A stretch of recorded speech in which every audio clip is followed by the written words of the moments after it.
వల్లభనేని వంశీ ప్రస్తుతం జైల్లో ఉన్నాడు. అయితే వల్లభనేని వంశీ భార్య పంకజశ్రీకి గన్నవరం ఇన్ఛార్జ్ పోస్ట్ ఇవ్వాలని చెప్పి జగన్మోహన్ రెడ్డి ఆలోచిస్తూ ఉన్నాడు.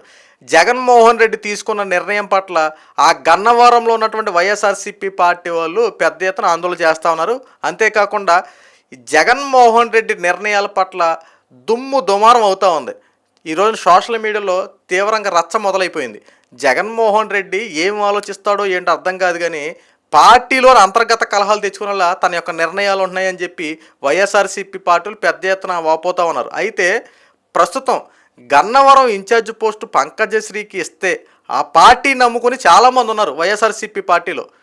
అలాంటిది గన్నవరం నియోజకవర్గంలో చాలామంది నాయకులు ఉన్నారు. అంత సీనియారిటీ ఉన్నటువంటి నాయకులను పక్కన పెట్టేసి ఏదో వల్లభనేని వంశీ భార్యకి ఇవ్వడం ఏంటని చెప్పి చాలామంది వ్యతిరేకత కూడా చూపిస్తూ ఉన్నారు. అయితే వల్లభనేని వంశీ కుటుంబంలో మళ్ళీ చిచ్చు పెట్టాడు జగన్మోహన్ రెడ్డి అంటూ కొంతమంది మాట్లాడుతున్నారు. ఎందుకు చిచ్చు పెట్టాడంటే దువ్వాడ శ్రీనివాస్ అందరూ గుర్తు ఉండి ఉంటాడు. ఎందుకంటే దువ్వెల మాదిరి దువ్వాడ శ్రీనివాస్ అని చెప్పి వాళ్ళిద్దరు ప్రేమ వ్యవహారం సోషల్ మీడియాలో విస్తృత స్థాయిలో వైరల్ అయింది.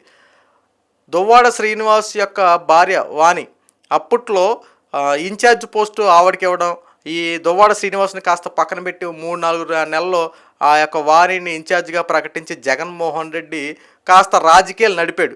కట్ చేస్తే ఏమైంది, ఆ తర్వాత అన్నీ వాళ్ళ కుటుంబంలో కలహాలే.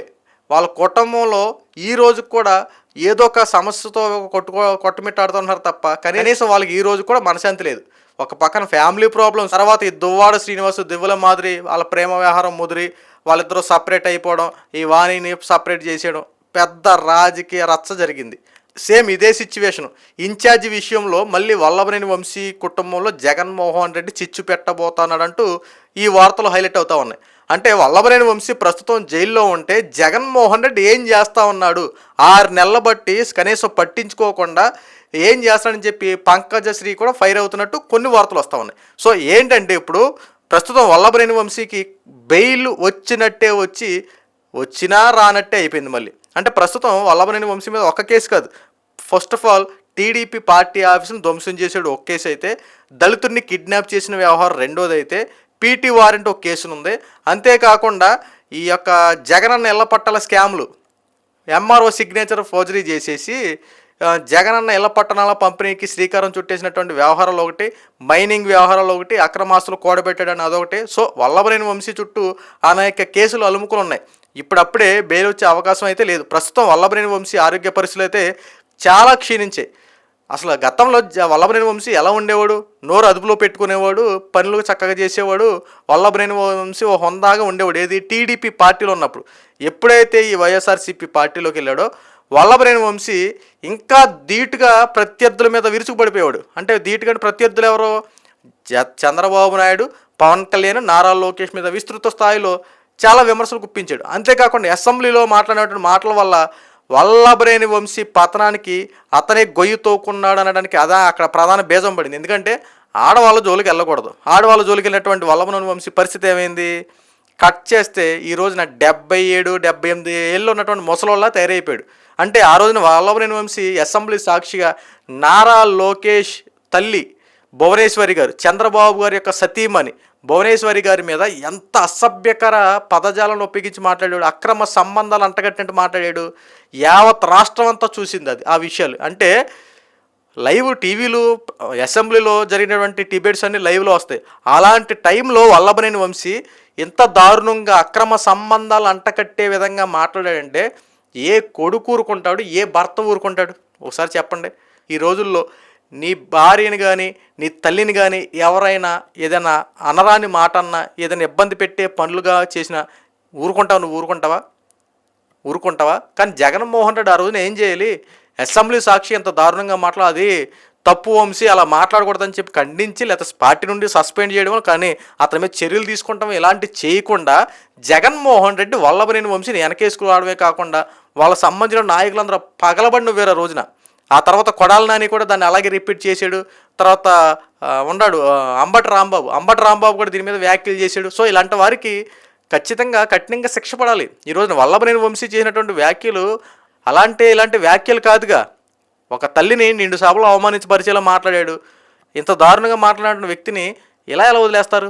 అంతేకాకుండా పార్టీ ఆఫీసులు ధ్వంసం చేయడం, టీడీపీ కార్యకర్తలు తల్లిగా భావించేటువంటి పార్టీ ఆఫీసులు ధ్వంసం చేస్తే ఎలా విడిచిపెడతారు? టీడీపీ కార్యకర్తల మీద విస్తృత స్థాయిలో విరుచుకుపడ్డ ఈ వల్లభనేని వంశీని ఎలా విడిచిపెడతారు? ఇవన్నీ తప్పులే కదా.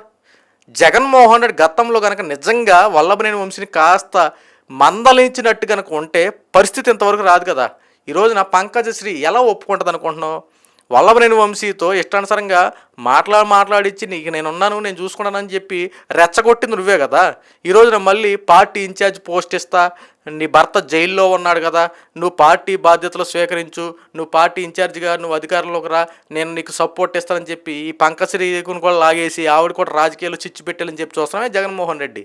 ఈ ఒక పక్కన గన్నవరం నియోజకవర్గంలో వైఎస్ఆర్సీపీ పార్టీలు ఈ రోజున అంతర్గత కలహాలు మొదలైపోయి జగన్మోహన్ రెడ్డి నువ్వేం తీసుకుంటున్నావు నిర్ణయాలు ఏంటో అర్థం కాక పార్టీలోకి చిచ్చు పెట్టేస్తా ఉన్నావు. ఈ రోజున అనేక మంది పార్టీ మారేసి వేరే పార్టీలోకి వెళ్ళడానికి కారణం ఏంటి? ఇదే నువ్వు చేసినటువంటి తొక్లక నిర్ణయాలే. నీ పార్టీలో ఉన్న వాళ్ళు నువ్వు కాపాడుకోవు, మళ్ళీ పక్క పార్టీలో లాగేస్తానంటావా? ముందు నీ పార్టీ వాళ్ళు నువ్వు కాపాడుకో. ఆ ఒక్క 5-6 ఎమ్మెల్యేలు లాగేస్తే ఆ ప్రతిపక్షం కూడా లేకుండా వెళ్ళిపోద్దని చెప్పి గతంలో మాట్లాడావు కదా. ఈ రోజున ఏం మాట్లాడితే మనం మాట్లాడామో ఆ రోజున ఎలాగైతే రెచ్చిపోయామో కర్మ రిటర్న్ గిఫ్ట్ ఇచ్చేస్తుంది అంతే. కర్మ ఎవరిని విడిచిపెడతంటారో చూసావా, అలాగ నీకు రిటర్న్ గిఫ్ట్ ఇచ్చేస్తుంది. ఈ రోజున అది చేసా, ఇది చేసా, అది చెందే, ఇది చెందే అని చెప్పి మాటలు మాత్రం వరకే పరిమితమైన నీకు ప్రజలు నీకు ఇచ్చినటువంటి 11 సీట్లతో బుద్ధి చెప్పి పక్కన కూర్చోబెట్టారు. ఈ రోజున ఇక నీ పార్టీలో నీకే చిచ్చులు పెట్టేసుకుంటా ఉన్నావు. వల్లభనేని వంశీ యొక్క ఫ్యామిలీలోకి ఎంట్రన్స్ అవుతున్నావు. రేపు వాళ్ళ జీవితాలు ఏమవుతాయో ఇప్పటికే ఆల్రెడీ సర్వనాశనం అయిపోయింది వాళ్ళ జీవితాలు. ఇక రేపొద్దున్న నిజంగా వాళ్ళకి మాత్రం ఇన్ఛార్జ్ పోస్ట్ ఇస్తే వాళ్ళ యొక్క జీవితాలు ఎంతవరకు వెళ్తాయో ఆ దేవుడికో ఎరుక. ఎందుకంటే నువ్వు తీసుకునే నిర్ణయాలు అంత బాగుంటాయి. పార్టీలో అంతర్గత కలహాలు ఎలా పెట్టాలి, పార్టీని పడేయాలంటే ఏం చేయాలి, ధ్వంసం చేయాలంటే ఎలా చేయాలని చెప్పి అందరికీ సిస్టమేటిక్గా క్లాసులు తీసుకుంటూ ఉంటావు అనుకుంటా. నువ్వు అధికారంలో రావడమే ప్రజావేదికలు కూల్చావు, అన్నా క్యాండిల్ ధ్వంసం చేసావు, టీడీపీ కలర్లు ఏమైనా కనపడి అనుకో పసుపు కలర్లన్నీ వాటిలన్నిటిని తీసేసి బులుగుమయం చేసావు. అంతేకాకుండా ఎక్కడైనా సరే ఎన్టీఆర్ విగ్రహాలు కనపడినా ఆ పేర్లు కనపడినా మార్పులు చేర్పులు చేసావు. కొన్ని రాజశేఖర రెడ్డి పేర్లైనా ఉంచావంటే రాజశేఖర రెడ్డి పేరు కూడా కొన్ని చోట్ల తలగించడానికి కూడా ప్రయత్నం చేసి జగనన్న ఇళ్ల కాలనీలు, జగనన్న ఆరోగ్యశ్రీ, జగనన్న వైద్యం ఇవన్నీ నీ పేర్లే పెట్టుకుంటున్నావు కదా. ఎందుకంటే అన్నీ నువ్వే చేసినట్టు కనపడాలి, కానీ చేసేదంతా ఏం కనపడదు అక్కడ.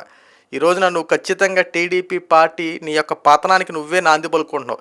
ఇప్పటికైనా ఇలాంటి ఉపయోగలేని పనులు మానేసి ముందు పార్టీలో నువ్వు యొక్క సిస్టమేటిక్ని ఎలా లైన్ చేసుకో అలా చేసుకో. ముందు నీ పార్టీని బలోపేతం చేసుకో. ఈ టీడీపీ కార్యకర్తలు ఈ రోజున పార్టీకి ఎందుకు లోబడి ఉంటారు? టీడీపీ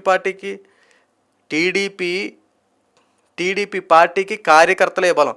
కార్యకర్తలకైనా టీడీపీ పార్టీకి మధ్య ఒక అండర్స్టాండింగ్ ఉంది. కార్యకర్తకి ఏదైనా ఇబ్బంది కలిగితే పార్టీ అండగా నిలబడద్ది. అందుకే పార్టీ జెండాని విడిచిపెట్టకుండా టీడీపీ కార్యకర్తలు అంత బలంగా ఉంటారు. సో నీ పార్టీని కూడా అలా చేసుకోలేదని ప్రశాంతంగా కూర్చో అంతే తప్ప ఈ రోజున నేను నమ్ముకున్న నీ యొక్క పార్టీ నాయకులకి అండగా ఉండు, లేదంటే వాళ్ళ జోలికి వెళ్ళకు.